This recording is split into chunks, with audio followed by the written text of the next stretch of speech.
Assalamualaikum warahmatullahi wabarakatuh. Alhamdulillahirrabbilalamin.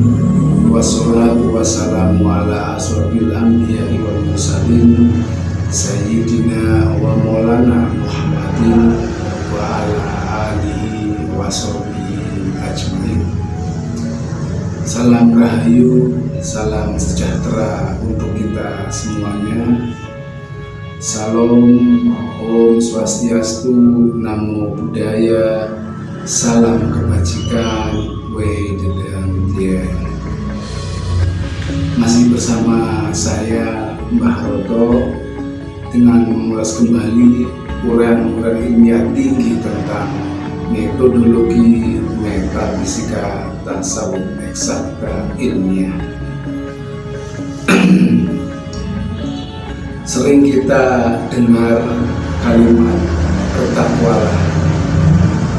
Dengan definisi takwa, menjalankan segala perintahnya dan menjauhi segala larangan-larangannya.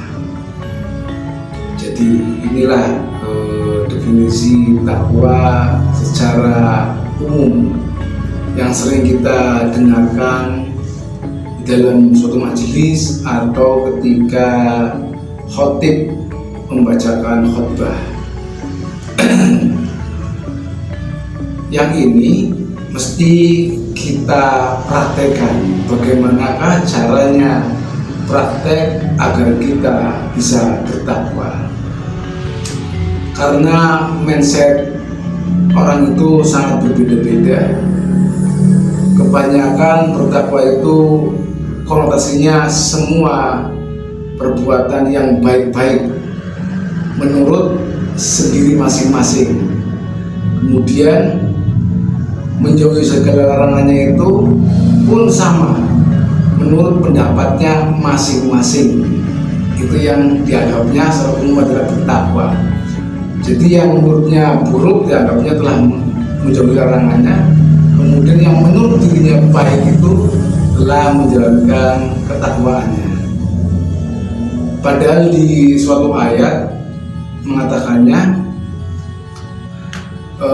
di surat Al-Maidah 35, ya ayyuhalladzina amanu taqwa haqqa tuqatih, ya ayyuhalladzina amanu taqwa wabtaghu ilaihi wasilah wa jahidu fi sabilihi la'allakum tuflihun.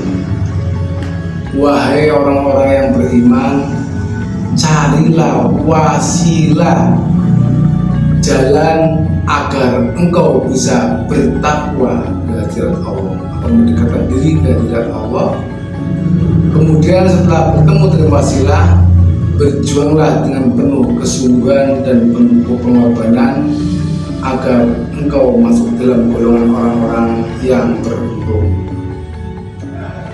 Jadi di ayat ini jelas ya, tidak mungkin orang bisa bertakwa tanpa menemukan jalan wasilah terlebih dahulu. Jadi carilah wasilah agar kita bisa mendekatkan diri ke hadirat Allah Ta'ala atau bertakwa. Jadi untuk bisa mendekatkan diri atau bertakwa kepada Allah Ta'ala mesti melalui pencarian wasilah terlebih dahulu. Nah, jadi tak mungkin kita bisa bertakwa, menjalankan segala larangannya atau menjalankan segala perintahnya tanpa melalui wasilah terlebih dahulu. Nah, wasilah inilah yang mesti kita cari terlebih dahulu, barulah kita bisa menjalankannya, kemudian menjauhi segala larangannya. Nah, wasilah ini yang Allah katakan adalah sebuah tali hias ya, yang ujung satunya ada padaku kata Allah Ta'ala, dan ujung satunya dibawa oleh kekasihku.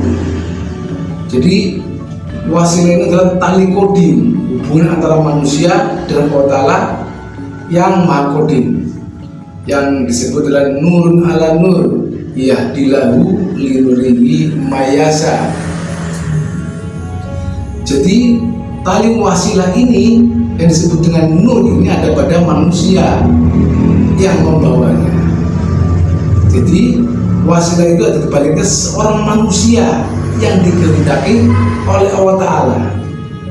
Dia adalah kekasihnya Allah Ta'ala, tajalinya Allah Ta'ala, yang di dunia ini, yang sezaman dengan kita tentunya, karena kita hidup di zaman sekarang ini. Dan untuk bisa bertakwa kepada Allah Ta'ala pun sekarang ini. Maka untuk bisa bertakwa kepada Allah Ta'ala, mencari wasilah yang ada di baliknya seorang manusia pembawanya di zaman kita ini pula. Jadi tak mungkin kita mencari wasilah yang dibalikkan seorang manusia pembawanya di zaman masa lalu atau masa lampau. Ini tidak mungkin, karena perintahnya itu ketika kita masih hidup di alam dunia sekarang ini. Jadi untuk menemukan wasilah pastinya akan menemukan juga sang pembawa wasilah, yang ini adalah seorang manusia pilihan Allah Ta'ala yang dikehendaki oleh Allah Ta'ala, kekasihnya Allah Ta'ala yang ada di dunia, yang di zaman ini disebut dengan al-ulama warasatul anbiya, seorang ulama yang mewarisi estafet nurnya dari nabi-nabi atau kerasulan-kerasulan yang terdahulu. Jadi manusia ini mewarisi nur daripada estafet sebelumnya, dari para rasul dan nabi-nabi terdahulu. Jadi manusia inilah sang pembawa wasilah tadi, membawa nur ala nur, yang tali yang kodim. Sedangkan manusianya ini ada tali zahir, yaitu guru berguru yang nyambung ke sampai guru agung Nabi Muhammad. Jadi ada tali kodim dan ada tali zahir. Yang tali zahir itu adalah tali estafet nur kerasulan kenabiannya, sedangkan dari tali zahirnya itu adalah silsilah garis guru berguru sampai guru agung Nabi Muhammad. Jadi mesti dua-duanya itu nyambung, baik tali kodim ataupun tali yang zahir. Nah, jadi tidak mungkin orang bisa berdakwah tanpa bimbingan daripada sang pembawa wasilah yang bisa disebut dengan al-ulama warasatul anbiya atau ulil amri minkum, seorang manusia yang dikuasakan oleh Allah Ta'ala, yang ditugaskan untuk menunjukkan jalannya, caranya, kendaraannya, adaptasinya dalam beribadah atau bermunajat, berzikir, mengenal akan Allah Subhanahu wa Ta'ala. Nah, setelah ditemukan wasilah inilah baru kita terpimpin oleh seorang manusia. Nah, keterpimpinan oleh seorang manusia inilah kita akan diberi pengetahuan mana yang boleh dan mana yang tidak boleh, seperti itu. Jadi tidak mungkin orang bisa menjalankan perintahnya atau menjauhi segala larangannya tanpa dipertemukan dengan sang pembawa wasilah. Sang pembawa wasilah ini adalah seorang utusan di zaman kita sendiri ini. Jadi setiap zaman itu ada seorang utusan yang dia mewakili kepada Allah Ta'ala yang ada di ujung langit tertinggi, Malik Yaumiddin. Allah itu akan menyampaikan segala sesuatunya ke alam dunia, selalu memakai seorang manusia sebagai utusannya. Begitu juga di zaman ini pastinya ada seorang utusan yang bertugas untuk menyampaikan risalah-risalahnya kepada semua umatnya agar bisa menjalani segala perintahnya dan juga menjauhi segala larangannya. Yang ini sebagai yang disebut adalah takwa.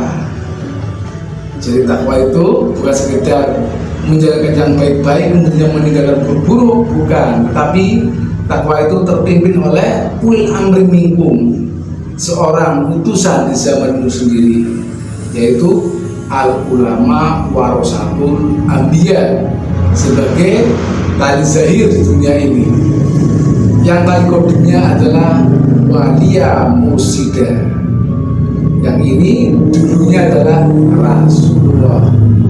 Nah, jadi di zaman kita ini mesti kita menemukan sang pembawa wasilah sebagaimana perintah di surat Al-Maidah 35 untuk bisa bertakwa.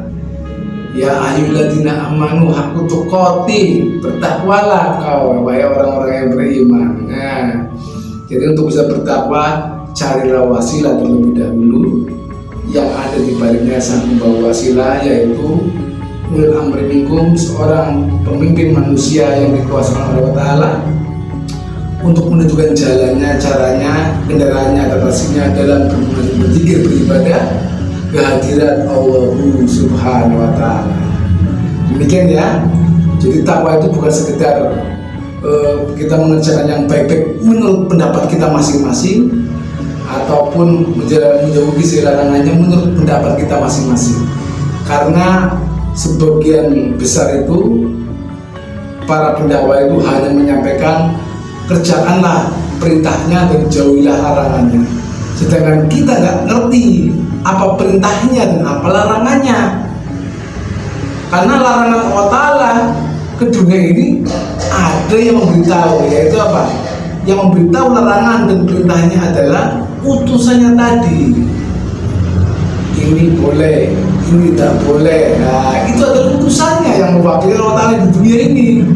Jadi tidak mungkin kita manusia bisa menjalankan takwa tanpa bertemu dengan utusan yang kita di zaman kita sendiri atau sama wasilah di zaman kita sendiri. Jadi begitu ya. Ini lebih konkret ketimbang Hasan memerintahkan itu kerjakan, itu tidak boleh kerjakan, itu masih